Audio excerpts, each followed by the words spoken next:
Eu digo, sem achar que eu estou exagerando, que toda pandemia, endemia, epidemia, ela tem raça, gênero e classe. A declaração é da Denise Moraes Pimenta, antropóloga que nos últimos anos se dedicou a entender como as pandemias atingem alguns grupos mais do que outros. Seu campo de pesquisa foi a África. Lá, durante 9 meses, ela tentou descobrir por que a epidemia de ebola, que castigou a região oeste do continente entre 2013 e 2016, afetou muito mais mulheres do que homens. Na primeira parte do episódio de hoje, a Denise fala pra gente das conclusões de sua tese de doutorado, defendida na USP no ano passado, e faz uma leitura dos reflexos sociais da atual pandemia. Neste podcast, vamos conversar também com a psicóloga e professora do UNASP, Thalita Borges Castelão, que assina a coluna Em Família da Revista Adventista. Ela fala sobre a relação entre mães e filhos durante a quarentena, o impacto psicológico da sobrecarga das mulheres e a importância da cooperação dentro de casa diante dos desafios trazidos pela pandemia. Eu te convido, então, a acompanhar essa conversa. Eu sou Márcio Tonetti e esse é o Entenda, o podcast da Revista Adventista.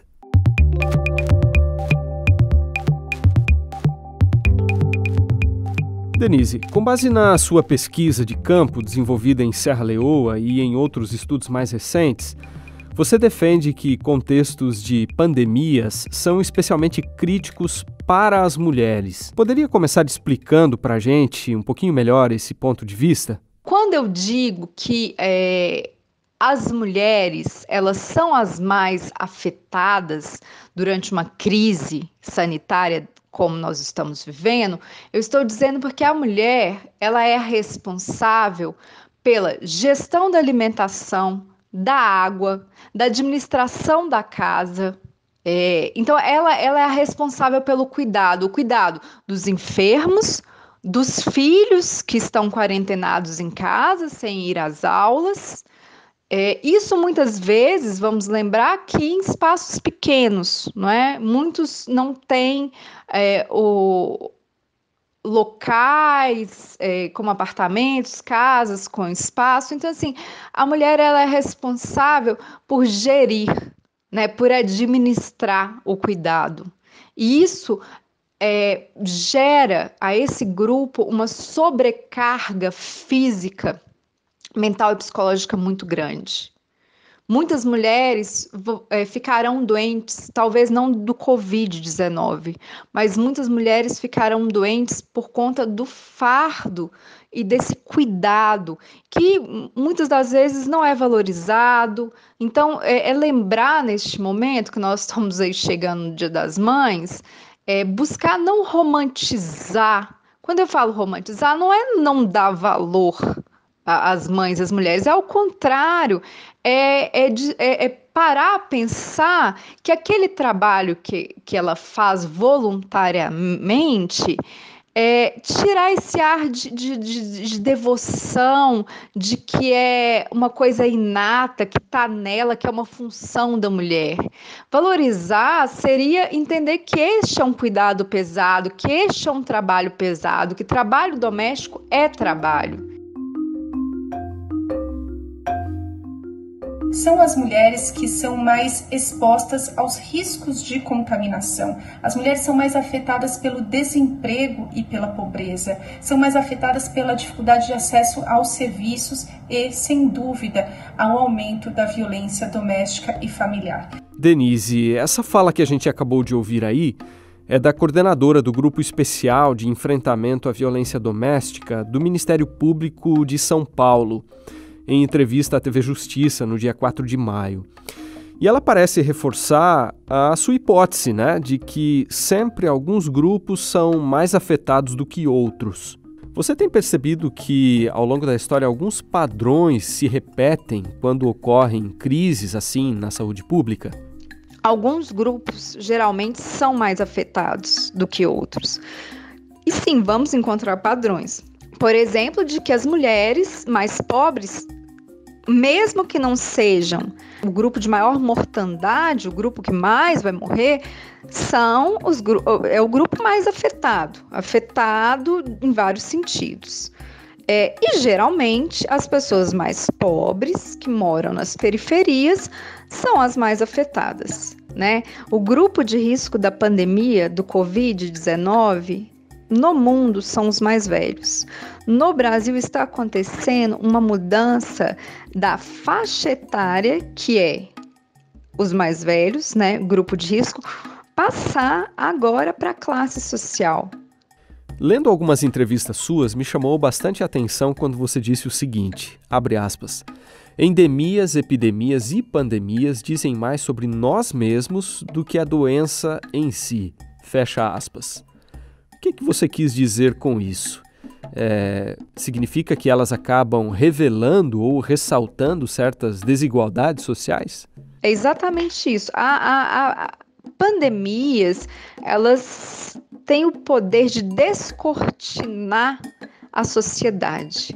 A gente percebe que os pobres, os negros, as mulheres começam a ser mais afetados. É como se, né, a gente tivesse uma lupa e conseguisse visualizar muito melhor. Tem um dado interessante que é o seguinte. Segundo o Conselho Federal de Enfermagem, as mulheres são 85% das enfermeiras em atuação no Brasil. Ou seja, a maior parte, né, dos profissionais que está correndo risco na linha de frente do combate à pandemia. Isso parece lembrar o que você constatou lá em sua pesquisa de doutorado em Serra Leoa. Isso é, que o papel do cuidado dos doentes, seja do marido, dos filhos ou de pessoas idosas, geralmente ficava a cargo das mulheres. Fala um pouco pra gente sobre os riscos que você identificou nessas relações de afeto e se de alguma forma isso tem se repetido, né, em outros contextos durante a pandemia do novo coronavírus. Nós temos que entender que no momento que você cuida do outro, não é? Que a mulher está cuidando do seu filho, do seu marido, ela entra num momento, numa linha de risco e de perigo, não é? Não estou falando que é para deixar de cuidar, mas nós temos que entender que o cuidado, quando a mulher se põe a cuidar e ela é responsabilizada pelo cuidado, ela se encontra numa situação de vulnerabilidade, uma situação de risco. E quem cuida geralmente se cansa, quem cuida adoece, não é? Então a gente tem que entender que nessa trama dos afetos, quando eu falo afeto, não é só amor, né? Não é só carinho. Afeto eu falo todos os tipos de relação, né? De parentesco, de amizade. Quando eu falo afeto é isso. Os afetos, né? Relações mãe-filho, amigos, vizinhos. Então é entender que essa trama de afetos, ela é a trama de cuidados. E a personagem principal do cuidado é a mulher. Então, é entender que ela se encontra, porque ela cuida, porque ela sustenta o cuidado, ela se encontra numa situação de vulnerabilidade, de risco, de perigo, não é? Então, ela pode ser afetada, ser contagiada pela doença, não só por essa, por várias outras. É muito importante entender a sobrecarga e o perigo e o risco da situação do cuidado. Não para que ele deixe de existir, mas para que nós possamos dar a essas mulheres, né, tanto que trabalham nos hospitais, na faxina, auxiliares, técnicos de enfermagem, enfermeiras, quanto as mães, as avós, as cuidadoras de idosos, de criança, possamos dar toda a assistência necessária a elas. Bem, Denise, para a gente fechar a nossa conversa, diante da pergunta quem cuida de quem cuida, que foi uma expressão que você utilizou numa entrevista concedida ao TAB do UOL, o que você diria? Geralmente, Tonete, quem vai assessorar essa mulher, ajudar essa mulher e cuidar dessa mulher é uma outra mulher. É amiga, é mãe, é filha, tanto é que muitas vezes o cuidado, né? A filha começa a se responsabilizar pelos irmãos menores, por limpar a casa, por fazer a comida para ajudar a mãe. Então, a rede de cuidados entre as mulheres é forte, não é? Muitas vezes agora, com a quarentena, infelizmente, essa rede, ela não se quebra, mas ela não pode ser física. Mas quem cuida de quem cuida, digo com muita tranquilidade, é a mulher. Tem um provérbio africano muito bonito, popular, né, que diz o seguinte: quando você educa uma menina, você educa uma aldeia. Porque geralmente a menina, quando ela estuda, ela passa esse conhecimento para a família, para os conhecidos. Então é isso, quando você educa uma menina, você educa uma aldeia, né? Como se ela transmitisse esse conhecimento nas formas de agir, de pensar e de conversar. Então eu vou parafrasear, né, esse provérbio dizendo: quando você cuida de uma mulher, você cuida de uma comunidade, você cuida de uma nação. Porque se a mulher é quem cuida, se eu estou cuidando de quem cuida, eu estou cuidando do entorno, né? Eu estou dando bem-estar ao entorno. Se eu ajudo essa mulher a ficar menos vulnerável, a ter uma vida mais digna, assegurar ela dos seus direitos, colocá-la em menos risco, eu estou ajudando a sociedade a se recuperar de uma pandemia. Doutora Denise, muito obrigado pela sua participação aqui no Entenda. Até uma próxima oportunidade. A todas e todos, ouvintes, a você, Tonete, muito obrigada pela oportunidade. Hoje eu converso também com a psicóloga e professora do UNASP, o Centro Universitário Adventista de São Paulo, Thalita Castelão. Eu começo nossa entrevista, Thalita, retomando o ponto inicial tratado aí na conversa com a antropóloga Denise Moraes Pimenta. Como ela disse, a pandemia parece atingir de modo desigual, né, homens e mulheres.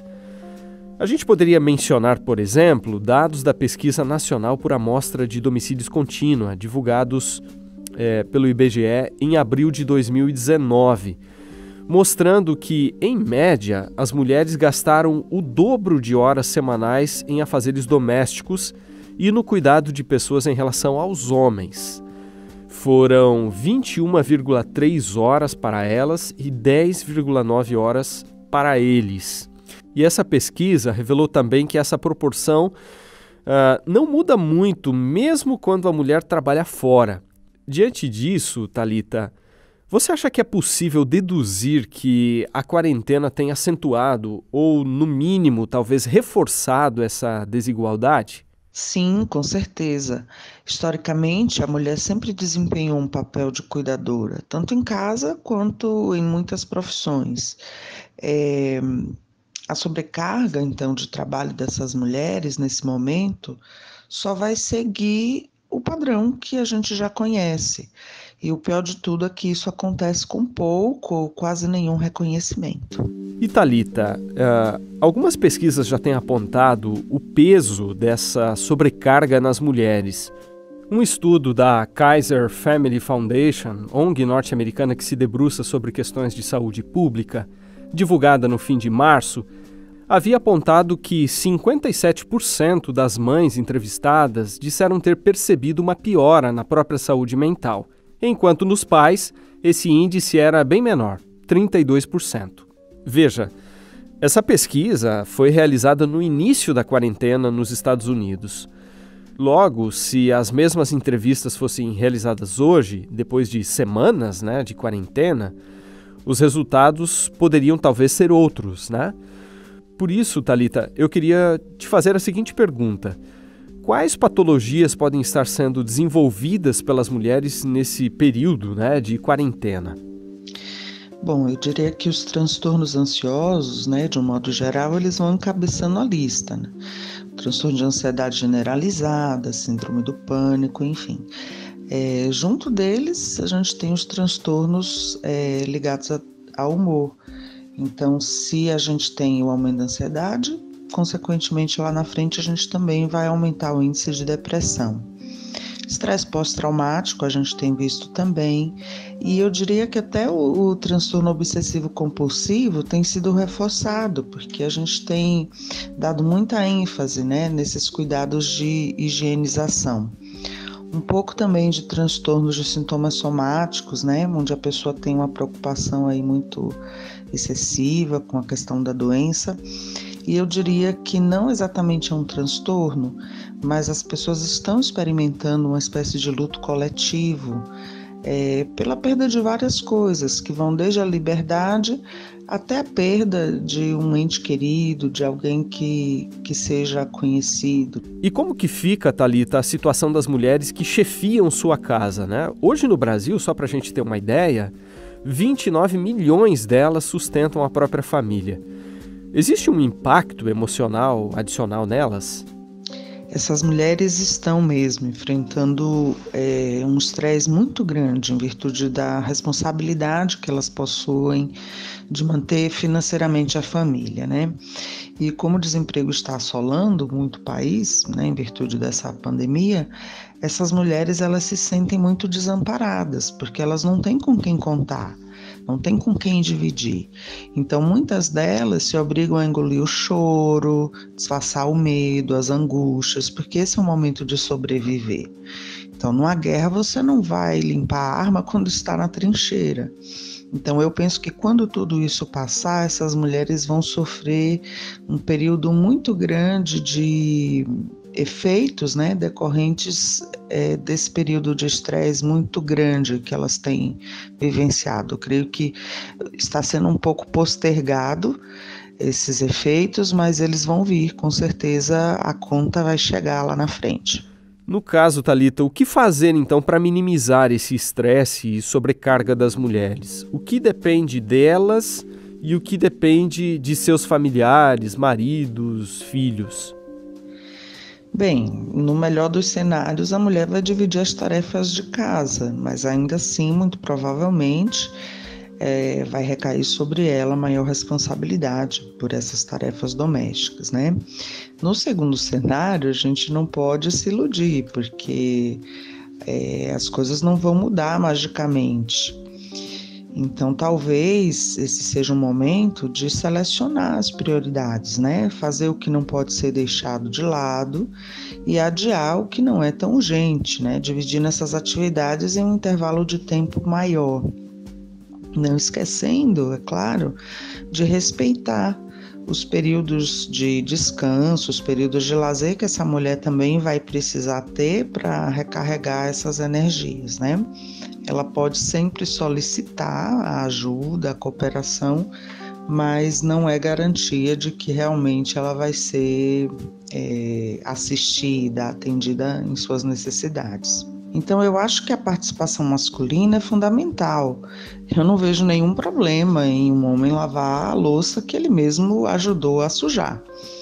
Os homens mais jovens, eles participam mais dessas tarefas, até porque muitos tiveram a experiência de morar sozinhos.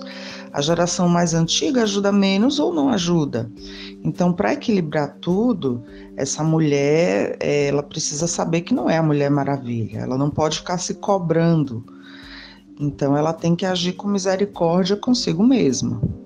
Faz o que dá para fazer, o que não dá, deixa passar para a semana seguinte, enfim. E Thalita, já que a gente está vivendo o contexto aí do Dia das Mães, né? Gostaria de encaminhar essa parte final da nossa conversa para refletir sobre a relação entre pais e filhos, que deve certamente estar sendo outro fator de adaptação e estresse, né, para várias famílias nessa quarentena. Especialistas entrevistados pela grande imprensa têm dado recomendações como estabelecer uma rotina, flexibilizar certas regras, além de aconselhar os pais a não se cobrarem tanto caso a produção em casa não seja tão grande quanto a produção que vinha sendo feita nos escritórios ou no escritório. Você concorda com essas dicas e acrescentaria outras, talvez? Sim, claro, concordo. Eu acho importante também a pessoa tirar o pijama, em primeiro lugar, né? Não trabalhar como se tivesse indo dormir. Outra coisa que eu acho importante é a pessoa definir um local fixo de trabalho, né? De preferência que não seja no quarto. E também respeitar o momento de parar. Não adianta querer ter uma produtividade normal numa condição anormal. Claro que dá para afastar algumas distrações, né, principalmente as tecnológicas, né, como o celular, a TV, as redes sociais, né, isso requer um pouco de disciplina. E eu acho importante também a pessoa listar as metas daquele dia, combinar com as pessoas da casa, né, a cooperação, né, para que ela possa ter esse momento de produtividade e também fazer algumas pausas. Eu acho que lidar com essa dinâmica, né, das famílias, das crianças em casa e tudo mais, é um pouquinho complicado, sim. Eu acho que a pessoa vai ter que ter uma rotina, mas é importante ela saber que essa rotina não vai ser idêntica à que existia. Então, as pessoas tendem, às vezes, a avançar o horário de trabalho quando estão em casa, né? E elas não param quando o expediente deveria terminar. Então, é importante respeitar isso. Agora, pensando um pouco especificamente nas crianças, alguns especialistas têm lembrado os pais de que períodos de tédio e ócio podem ser úteis, né, para os filhos. Como os pais deveriam lidar, Thalita, com a energia dos filhos, que a gente sabe é quase inesgotável, né? Nesse contexto de quarentena, em que as crianças estão o tempo todo ali junto com os pais em casa. Crianças, né? Eu tenho um filho de 11 anos e sei bem que eles não gostam muito do tédio, principalmente quando são pré-adolescentes. Mas a criança precisa brincar. Não é só jogar videogame, não é só assistir televisão. Eu sei que isso são coisas que eles gostam muito e às vezes até mais prático para os pais. Mas se você pensar, uma casa tem muitas coisas que podem servir para uma brincadeira nova, se você usa a criatividade. E não dá para ficar reprimindo a criança, que às vezes vai ficar em casa e a tendência vai ser explorar mais esse ambiente. E você pode convidar a criança para fazer coisas da própria rotina e que para elas podem até ser interessantes. Meu filho, por exemplo, gosta de cozinhar comigo. Quando faço uma torta ou monto uma salada, ele gosta de ajudar. Ultimamente anda muito encantado até com o funcionamento da máquina de lavar, nunca tinha reparado antes. E a gente pode brincar fazendo coisas, como, por exemplo, lavar a varanda, que é uma coisa que as crianças gostam, né? Brincadeiras com água, com sabão, guerra de travesseiro, quando você vai arrumar a cama. Muitas crianças, quando têm bichinhos de estimação, podem também passar mais tempo brincando com esse animalzinho. De qualquer forma, a gente tem que flexibilizar, porque se para a gente que é adulto enfrentar essa situação gera um pouco de estresse, né? A gente enfrenta com alguma dificuldade. Imagine uma criança que tem muita energia. Elas gostam de falar também com os amigos por vídeo, fazer essas videochamadas e combinar coisas para o final da pandemia. Enfim, cada família vai ter que identificar a preferência dos próprios filhos e ajustar dentro das possibilidades essas atividades mais livres. Vale lembrar que essas atividades elas são úteis para o treino do próprio enfrentamento de situações adversas que elas vão ter ao longo da vida. Outra questão que eu queria trazer para a nossa discussão é a seguinte: e se o confinamento em casa durar por mais tempo, né, e se tornar até mais restritivo, como prevê o lockdown em algumas grandes cidades brasileiras? Para quais sinais os pais precisam atentar, né, a fim de saber se os filhos estão bem do ponto de vista emocional? Ao contrário do que a gente imagina, as crianças têm uma facilidade muito grande de adaptação. Mudanças na alimentação, sono, irritabilidade podem ocorrer sem gerar tanta preocupação, porque a rotina mudou mesmo. Isso só não pode virar regra, precisa ser a exceção. Eu me preocuparia mais com o isolamento, com a apatia ou com a perda de interesse por atividades que antes ela gostava de fazer. Criança saudável é ativa, curiosa, espontânea, mas só quem conhece os filhos é que vai perceber essa mudança no comportamento. Tem pais que não sabem como os filhos são, então eles não podem saber da diferença. Às vezes, uma brincadeira mais violenta pode sinalizar esse descontentamento da criança. Então, nessa hora, os pais precisam conversar, perguntar por que ela está brincando daquele jeito, como ela se sente fazendo aquilo, ou onde ela aprendeu aquela brincadeira. De qualquer modo, as crianças se adaptam bem. Há algumas, eu acho que são mais sensíveis que outras, e aí é bem importante ter um espaço onde ela possa manifestar o que sente, sem ser julgada, sem ser punida. Acho que isso é muito importante. Doutora Thalita, muito obrigado por essas orientações. Eu desejo um feliz Dia das Mães para você, né? E também, claro, para as demais mamães que nos ouvem, que estão enfrentando esses momentos ainda difíceis de quarentena e de crescimento da pandemia. Eu fico por aqui, lembrando você que é possível acessar os links das pesquisas mencionadas no episódio de hoje na descrição desse podcast. Vale também a gente ressaltar que você pode nos seguir nas principais plataformas de compartilhamento de áudio para receber notificações sobre os novos episódios do Entenda. Até o próximo! Com o roteiro de Márcio Tonetti e Wendel Lima, o episódio de hoje teve edição de som de Wagner Zil e direção de jornalismo de Marcos de Benedicto.